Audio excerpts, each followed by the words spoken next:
আমাদের উপর আক্রমণ করবেন না, কাজ করতে দিন, বলেছেন আইজিপি।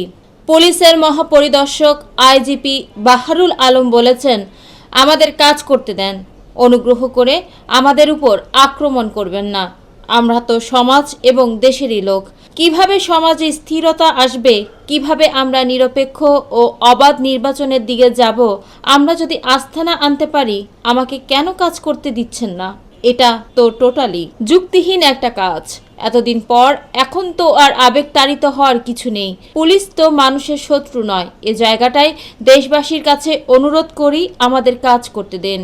বৃহস্পতিবার ১৩ মার্চ সকাল 10টায় গাজীপুরের ভোগড়া বাইপাস এলাকায় শিল্প পুলিশ ২ এর ইউনিটের বিশেষ কল্যাণ সভায় প্রধান অতিথির বক্তব্যে তিনি এসব কথা বলেন।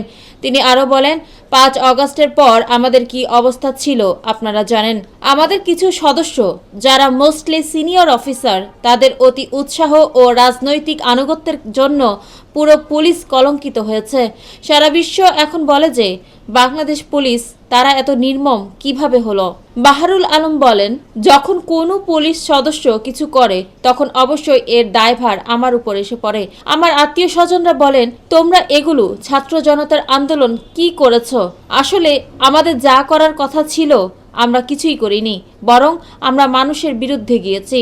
এটা কিছু সংখ্যক পুলিশ সদস্যের উচ্চাভিলাষ এবং অন্যায় রাজনৈতিক আনুগত্যের জন্য হয়েছে। এর জন্য আমাদেরকে জীবন দিতে হয়েছে। এই দায়ভার যিনি জীবন দিয়েছেন তার নয়, এই দায়ভার যিনি অর্ডার করেছেন তাকে অবশ্যই পানিশমেন্ট পেতে হবে।